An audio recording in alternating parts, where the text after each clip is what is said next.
us in the studio to discuss the no work, no pay policy to be implemented by the federal government to workers is Auwal Rafsanjani, who is the Executive Director of Six Lakh. Thanks for joining us. Thank you and good evening. All right, we've heard everything the masses have said. The federal government intend implementing the no work, no pay as plans to actually settle disputes, precedence disputes, labor disputes in the country. Do you think this will actually curb industrial actions in the country?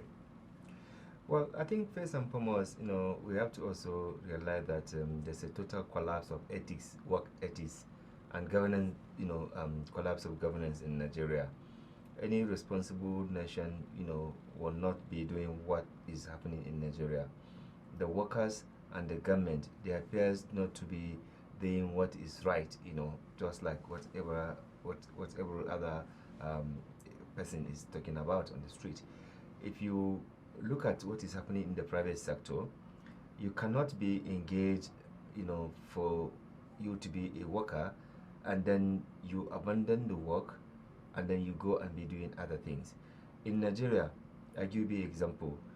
At least in the state and the federal level, many Nigerians, they want to go and work in government because working in government, it means that nobody is supervising you, nobody is taking note of when you come, when you close.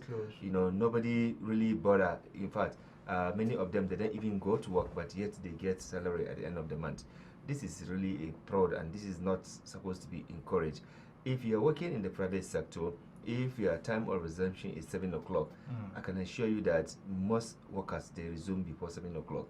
In Nigeria, go and see what is happening in the various ministries, and prestata. People will not come to work in time, and they will close early. Second, many people, also, when they come, instead of using their productive time to do the work, they would engage in other things. For example, some of them, when they come, they will start doing prayer. You come to work at 10 o'clock, and then the next thing you go and start doing prayer. That's for the Christians. For the Muslim, once it is 12:30, they will tell you that they have gone to pray. They will not come back, until probably 1 or 1.5 hours. Now, when they come back, they will tell you they are going for break again for lunch. When they come back, it is almost time to close. So, in other words, there is no any productive use of time they have spent, in doing the work, and that's why the work suffer. In many instances, this is what is happening. We cannot tolerate this as a responsible nation. At the same time, the government also, because of our lack of seriousness, as a nation, you agree to pay so amount to workers, and you refuse to do that. In other words, you did not actually do your homework, to know your capacity to be able to agree to pay a certain amount, in terms of salary and allowances. Yet you want and sign agreement with, with the labor union or with the workers that you have employed. At the end of the day, you are not able to meet that obligation. At the end of the day, they will have to go on strike. So that is why you see, for example, in the case of doctors, it's only in Nigeria I can assure you that this thing is happening. You see a medical doctor. First and foremost, he has his own private, hospital, or where he goes to do practice, or she goes to do also PP. The same thing also in the university. You see a lecturer, he has or she has other places where they go to do other things to earn money. Now the student suffered. So instead of the lecturer to spend productive time, actually doing the work, you would have discovered that many of these students are actually coming out empty without knowing anything. He or she will now crash them for tests, for assignment, and for exam. At the end of the day, they will fail because they didn't learn anything. So I think the work ethics in Nigeria need to be reviewed. The government must be responsible also to be able to meet with appropriate wages for the workers. This is the only way to resolve this matter. Otherwise, there's no way you will expect workers to do the work, give their productive time, do the work, and then they don't get paid. But at the same time, also it is fraud. As a worker, you collect salary and then you don't do the work. Okay, let's look at this case. The government actually threatened that no work, no pay. in your opinion, what's the justification for such a threat? Well, Because we all know that the worker deserves his wages. this is what I'm saying. You see, every worker sign a contract with the government, right? Yes. You are employed, and this is your terms of reference, and this is your wages. If you are deprived your own, and if you do your work, and you are deprived your own allowances or your salary, there's a court that's supposed to, deal with that. It's just that Nigerians are not also testing the available mechanism for seeking redress. That is why we sometimes just resort to this, thing. If you But work, do you think the available mechanism can be trusted enough?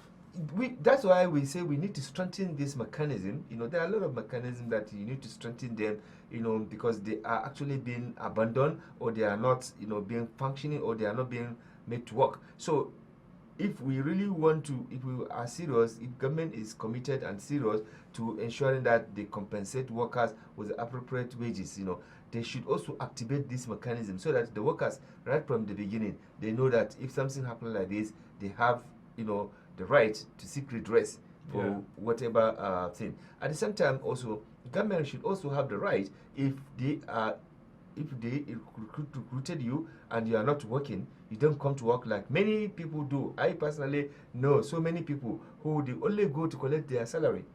They don't work. They don't go to work. Whereas you that you are working in the private sector, you cannot try that. Yeah. So why is it that the workers in the private sector are not involved in this fraud? It's only in the government, because the whole government scene is being seen as nobody business. So people want to even go and work in government so that they can be doing their thing and then at the same time collecting salary. We have to be more responsible and responsible. Only when we are patriotic and committed to this country that we can stop this nonsense. Because Nigerian government themselves, at the state, at the local government, at the state and national level, must actually lead by example. You cannot refuse to pay people their entitlement and you expect them to work. How will that work? It will also interest you to know that the NLC has also threatened the federal government that no pay, no work. Now, looking at the two stands, the federal government threatening the workers, the union, the Labour Congress, also threatening the federal government that, see, if you don't pay us, we won't work. Yeah, I mean, now, do you think it's actually reasonable? No, that's what I'm telling you. That is why there's no two way about this. I employ you to work for a so period of time. This is your own wages and your allowances. I should be, as a responsible government, I should be able to pay. If I don't pay, then there is a consequences of action that the worker will take, and that worker must be protected. His right or her right must be protected as long as he or she actually, follow the due process, do the work. You cannot expect family person to work for 1 month, 2 months, 3 months, no salary, no allowances. You do not pay him or her, and you expect that person to be productive. You expect that person to be doing the work. No, it will not work. That is why I think it is important that, as a nation, as a government, this country must wake up, to its responsibility. The way a manner in which governance has been bastardized in this country is such that we need total orientation of value system. There's nowhere in the world. I've been to many places in the world. Many Nigerians, these same Nigerians, if you see how they put their productive time in other places, because they know they are sure if they work, they get paid. So you can never try to even come late. You can never refuse to come to work. But in Nigeria, because everybody sees government work as a, just additional income, additional income, we need to change that. Nigerian government, must also begin to change the orientation and the manner in which it relates with workers at local, state, and national level. We must change that. And look at the peanut that they give people, which is basically encouraging people to steal.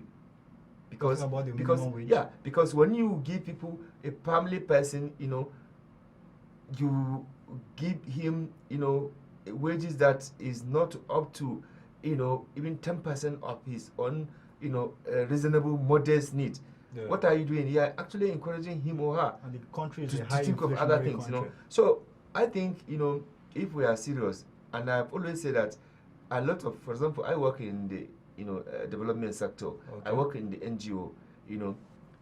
My staff, they come to office as when they are supposed to go. To come.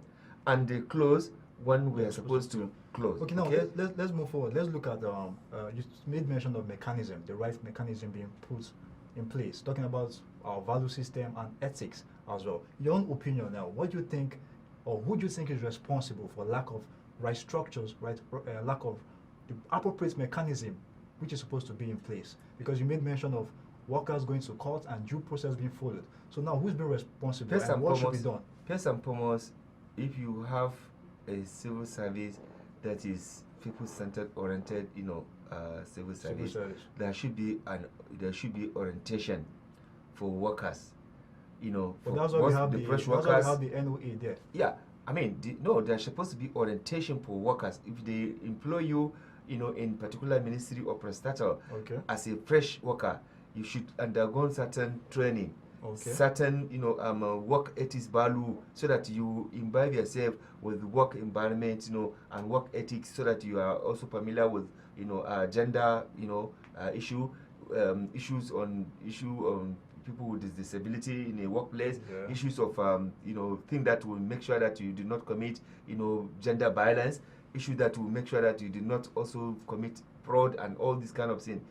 As I speak to you now, that culture of orientation is not there. So people, they go there, they just see the wrong thing that is happening there and they start copying it. Doing the same So thing. we need to first and foremost begin to change the orientation on work ethics in Nigeria. Because if you have that as part of the package for the orientation as a worker, and even for those older workers that are there, there should be like a regular training to update their knowledge and their capacity, to improve on their ability to perform. You will do that. Go and see in many places there is no opportunity to train people to improve their own capacity, on what they are doing. So you discover that there's nothing really that is going on outside what people are thinking on how to steal, how to siphon money, how to extort money. All right, in their workplace. All right, Auwal, in just 1 minute, let me give you 1 minute. What's your advice to the federal government and the NLC when it comes to resolving these disputes? I think my own advice is that the Nigerian Labour Congress is important organ in terms of ensuring that the rights of the workers are actually upheld and protected. At the same time, also government must also ensure that it provides necessary condition for workers to work, so that corruption and looting and wrong work in the place is not encouraged. All right, Auwal, many thanks for having your PTV Primetime News tonight.